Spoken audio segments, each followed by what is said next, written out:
When a wolf attacked me, I called him for help. His response: Gumper, that me calm her down, she's in heat. I'll deal with your little issue after that, Bella Spodapo. It was supposed to be a peaceful night, but everything changed. Jacob and I were headed to the Pack's territory deep in the woods 2 hours away. But halfway there, the call came in from Mandy, his beloved man the Alpha. I'm in pain. I think it one's the heat. Her voice was shaky, pitiful, even werewolf. Heat was no joke. Without a mate to help ease the pain, it could be unbearable. Jacob's reaction was instant. Barbara Mandy, I am coming, just hang in there. I'll be there as soon as I can. I couldn't help the sinking feeling in my chest as I watched him fumble with his phone, the panic in his eyes like he was watching his world crumble. I swallowed the frustration creeping at my throat. Weeder, only a few miles away from the village. You can miss the yows, but I was cut off. He shot me a glare, his eyes cold, devoid of the warmth I used to love. And Bella, stop being selfish. Mandy can handle this on her own. You are not the only one who matters. But he didn't even let me finish. Mandy, Bella, just get out of the car. It's just a short walk. I will come back for you after I make sure she's all right. The healer said I'm at risk of early labor. He cut me off again, his voice icy this time. Monsieur Bella, we both know how that happened. I only mated with you because of responsibility. Don't try to guilt trip me into anything more than that. I'll be back for you later. Just walk. His words hit like a punch to the gut. I knew the truth, of course. He never loved me, but hearing him say it so casually still hurt. He kicked me out of the car on the side of the road. Munziani can walk from here. We are not far from the Pack's village. I watched as his tail lights disappeared into the distance alone in the middle of the road,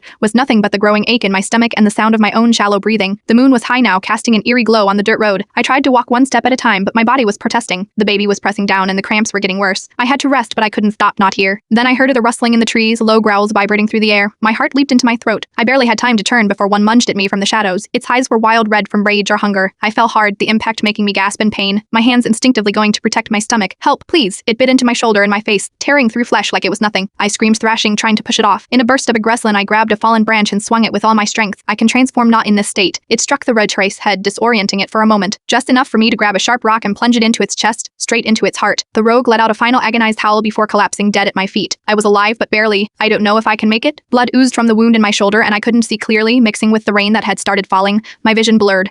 Help me. I reached for my phone with shaking hands and dialed Jacob's number. He picked up after several rings, his voice impatient. What is it, Bella? I am with Mandy. She needs me. I need you. I was attacked. Wine. My voice was barely a whisper. For God's sake, stop being so dramatic. Mandy's in heat, and she's in agony. I will deal with your little problems later. Then he hung up. I stared at the phone in disbelief. He left me to die for her, for Mandy. The woman who always had a hold on him, the one he always ran to no matter what. The pain was unbearable now and I could feel myself fading. I collapsed onto the ground, the dirt cold and wet beneath me. My vision went dark foot and I was left there alone to die. Bella's Poev. When I opened my eyes again, it was like I wasn't really there anymore. I had become a ghost, just floating above the world. Watching it all unfold, my body was still lying somewhere in that forest, bloodied from the rogue's attack, but my soul had drifted away. Before I can figure out what was happening, a strong wind swept me away from the woods and took me straight to Jacob.